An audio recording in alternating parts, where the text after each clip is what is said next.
Salut, Charles-Antoine. Ça fait longtemps, je suis Oui, content d'être là. oui. Puis là, on va aborder un sujet qu'on appelle les enfants surdoués Ouais. dans le monde du sport. Là. On va se concentrer là-dessus.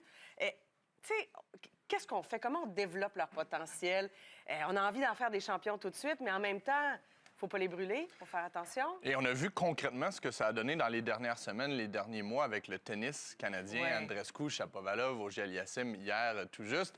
Mais c'est vrai que c'est un principe qui est galvaudé. On parle de prodige, on parle d'exceptionnel, de surdoué. En fait, l'identification exacte scientifique, c'est la douance. La douance. Et la douance, c'est souvent lié justement au fonctionnement, au développement académique. En gros, c'est un fonctionnement cognitif très élevé, des capacités à apprendre qui dépassent l'entendement.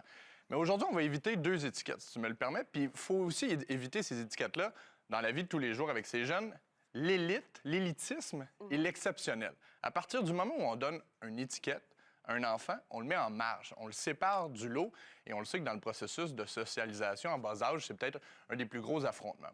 Puis souvent, on fait le lien avec la douance, avec le fait d'être un petit prodige, et le positivisme. On dit « Hey, wow, quelle bonne nouvelle, mon enfant est un doué ». C'est vrai que pour ses capacités d'apprentissage, c'est une bonne chose, mais il y a d'autres volets qui se développent au travers de ça différemment. On peut penser au volet émotif. Le développement émotif, souvent, d'un enfant doué est peut-être pas à la même vitesse que son développement d'apprentissage par rapport à la compréhension d'un sujet en particulier à l'école ou dans le sport.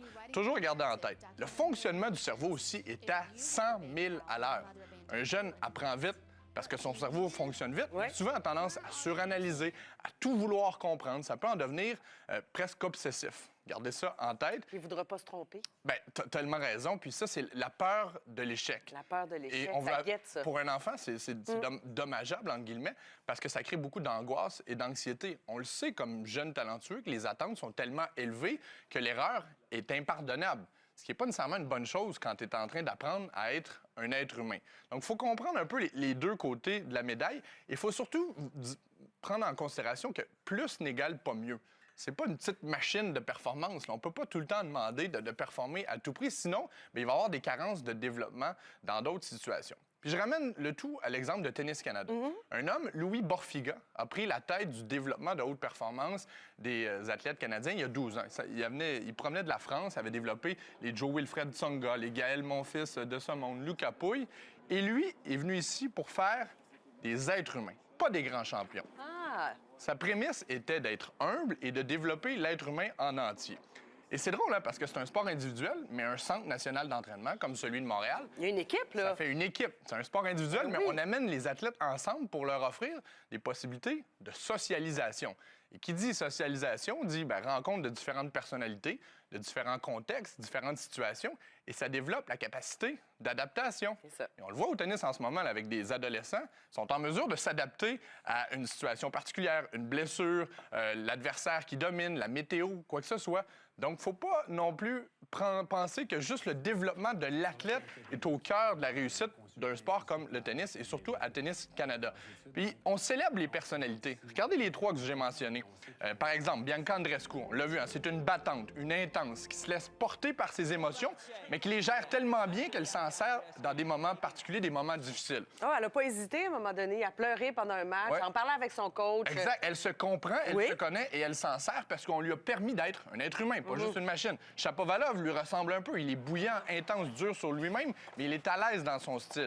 Félix, à l'inverse, plus posé, analytique, calme, et ça le sert, sans faire de mauvais jeu de mots, très bien lors de ses matchs. Oui, mais souviens-toi, quand il y a eu ses problèmes cardiaques, Félix Auger-Aliassime, il était confronté à un abandon. On l'a vu là aussi, l'humain, un peu plus tracassé, Ouais. vulnérable. Et qui l'avait aidé à ce moment-là? Chapovalov. Son coéquipier, en Ben guillemets, oui. qui avait été développé avec lui au sein de Tennis C'est Canada. ça. Donc, on peut tirer le plus de potentiel possible d'un jeune doué en mettant l'accent sur la personne en entier.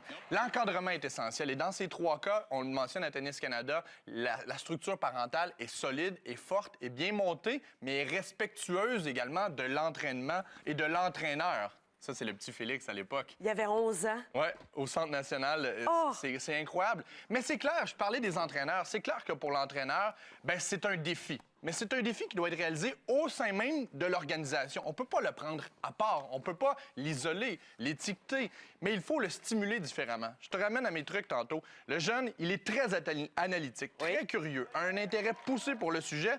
Il faut lui offrir une stimulation supérieure. Il faut aller au fond de lui, comprendre comment il réfléchit et peut-être l'amener ailleurs. Par exemple, le hockey. On va faire l'exemple du hockey parce qu'il y en a beaucoup des surdoués en bas âge. Et il y a deux options pour un entraîneur. Soit le laisser aller, le laisser dominer, c'est facile. Tout ce qu'il touche se transforme en or. Il va faire 8 buts dans cette Exactement, partie. on va gagner, il n'y aura pas de problème. Par contre, on néglige des détails spécifiques. Pourquoi pas aborder au sein même d'un entraînement, au sein même d'un match, déjà la stratégie, le positionnement, comment aider ses coéquipiers. Aider ses coéquipiers sur la glace, mais également à l'extérieur. Parce que souvent, si tu vas devenir un athlète dominant, tu vas être perçu comme un leader. Un leader doit avoir de l'empathie pour ses coéquipiers. Mais souvent, ces jeunes-là ne comprennent pas pourquoi leurs coéquipiers n'apprennent pas à la même vitesse qu'eux. Donc, l'entraîneur a le mandat de faire des liens entre l'effort et les résultats.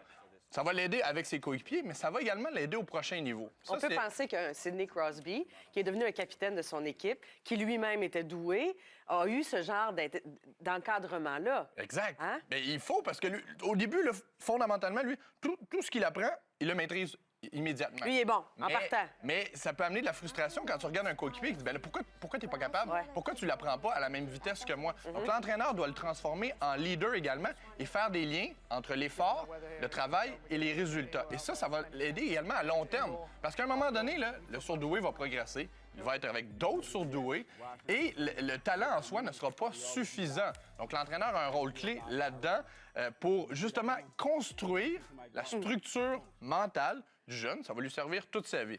Et je vais terminer avec une précision importante.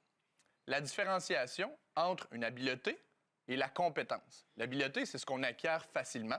C'est le fait de faire un geste. La compétence, c'est de le mettre en pratique dans un moment, dans une situation clé. Entre les deux, entre l'habileté qui est presque inconsciente pour le jeune et la compétence, il y a l'environnement de travail, il y a justement les parents, les entraîneurs qui vont lui montrer, regarde, tu as plusieurs outils à ta disposition, maintenant, à quoi ils servent les outils et à quel moment tu vas t'en servir. Et dans tout ça, souvenez-vous d'une chose, oui, c'est un surdoué, oui, c'est un prodige, mais c'est surtout un enfant. Oui. On va garder ça en tête, mais tu as raison, c'est tout un défi pour d'abord les parents, puis lui, le jeune, puis toute son équipe, etc. Merci beaucoup pour les conseils, Charles-Antoine. À bientôt.